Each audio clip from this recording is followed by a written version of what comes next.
You're listening to the UBC Medicine Learning Network.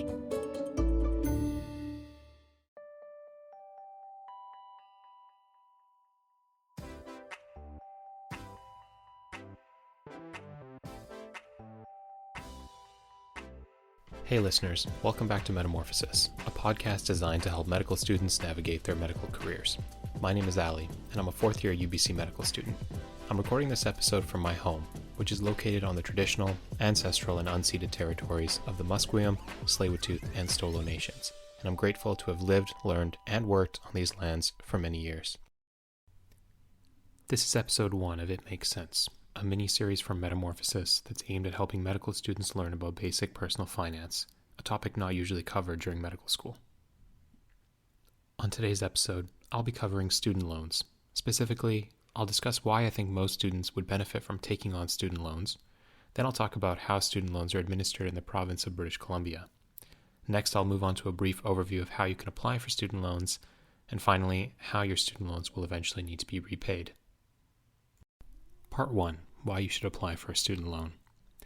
The number one reason you should borrow money from anyone at any time is because you need the money. Medical school is expensive. From the rising cost of tuition to rising inflation that continues to increase the cost of living, most students will need additional support through student loans in order to finance their medical education. The second reason you should apply for a student loan is because you want access to the cheapest form of debt during your study period. Student loans in British Columbia do not accrue, or in other words, collect, any interest. This is different than using your line of credit, which I'll cover in another episode. The amount of student loans you take out is the exact amount that you'll have to pay back after you're finished your medical training. And the final reason that you should apply for student loans is if you want access to additional free money. When you apply for a student loan, you're automatically considered for provincial and federal government grants for low and middle income students, if that applies. This means you can be eligible for thousands of dollars in additional non-repayable funds, aka free money. Additionally, receiving a student loan also makes you eligible to apply for more free money in the form of a bursary from UBC, which is another source of funds that never needs to be repaid. Part 2. How are student loans administered in BC? In the province of British Columbia, student loans are managed by Student Aid BC, a division of the Government of British Columbia. Loans provided by Student Aid BC are integrated loans, meaning that each loan has two loaning entities, namely the BC government and the Government of Canada. This enables students to get larger funding amounts delivered in a single disbursement. Similarly, when it's time to repay your loan, you make a single loan repayment each month, which is automatically divided to cover both your provincial and federal loan balances. Part 3. How do I apply for a student loan in British Columbia?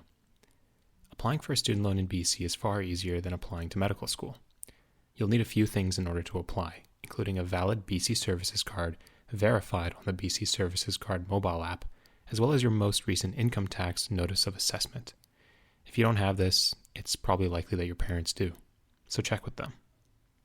You're eligible to apply for a student loan up to 6 weeks before your study program ends. Typically, the earliest you are able to apply for a student loan for any new school year, starting August to September, is around early June or so. Note, applying early is really important. In order to access additional funding through UBC bursaries, you must have already applied for a student loan. The UBC bursary deadline varies with each academic year, so ensure that you apply well before this deadline to ensure you have received student loan approval ahead of the UBC bursary application deadline. Remember, bursary money does not have to be repaid. You can begin your application by going to www.studentaidbc.ca. Additionally, if you are someone with a disability, there are both provincial and federal level assistance programs and grants available to offer more financial support throughout your studies. Head over to the Student Aid BC website to learn more about these as well. Part 4. How do I repay my loan? The first step to understanding repayment is understanding the concept of interest. By definition, interest is the monetary charge for the privilege of borrowing money, where money you borrow is referred to as principal. Your total loan balance is the combination of principal and interest. While you're registered as a student, your student loan does not accrue any interest. At the end of your studies, a 6-month grace period is provided to you before monthly payments on your student loan are expected. Normally, at the end of your studies, interest will begin to accrue on the federal portion of your student loan. However, in a November 2022 decision by the Liberal government, no interest will be charged on the federal Canada Student Loans portion. Additionally, as of February 2019, the BC provincial government has eliminated interest on the provincial portion of student loans as well.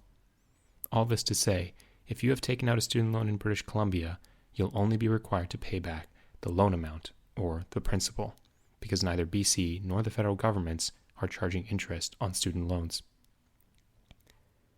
You can start to repay your loan at any time. However, most students will begin loan repayments after graduation, as they begin to earn income through working as salaried resident physicians. Loan repayment will begin on the first day of the 7th month after either completion of your full-time studies or potentially withdrawing from classes. You will receive a consolidation agreement from the National Student Loans Service Centre 45 days before entering the repayment period. This agreement will detail the outstanding loan balances, the monthly payments and their due dates, as well as the interest rate being charged on the loan balance and the bank account from which the payments will be withdrawn. However, note, currently no interest rate will be charged on the loan. Again, you can make a payment anytime to reduce your student loan. In order to make additional payments, you log into your National Student Loan Service Centre account to make a payment via your bank. The first step to repayment is deciding on whether or not you would like to pay a fixed or floating interest rate on the loan.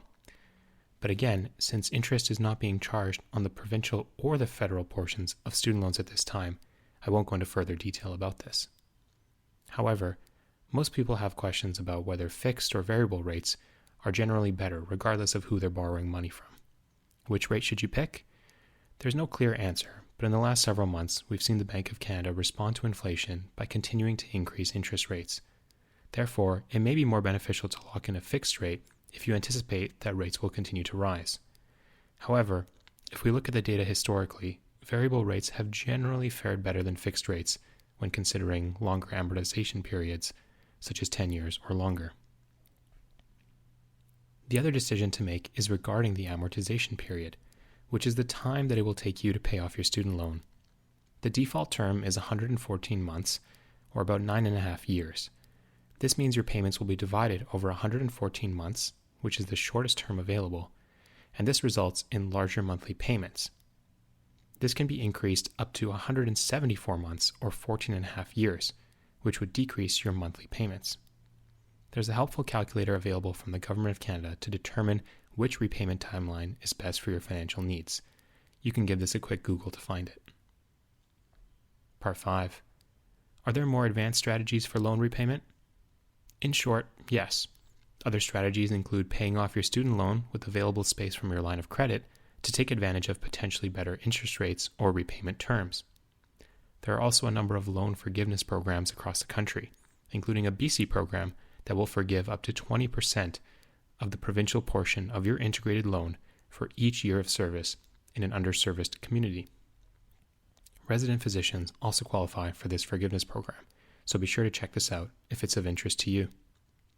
These more niche topics are beyond the scope of this introductory episode, but hopefully I'll be able to discuss them sometime in the future.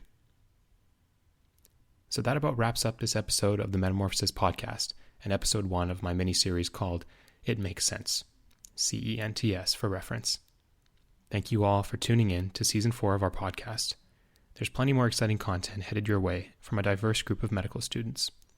If you have any questions about anything covered in this episode, reach out to us via Instagram at MEDamorphosis Podcast, and be sure to follow or subscribe to our podcast wherever you're listening to it so that you're notified whenever we launch a new episode.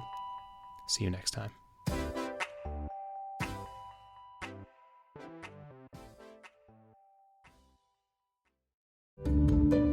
This has been a presentation of the UBC Medicine Learning Network.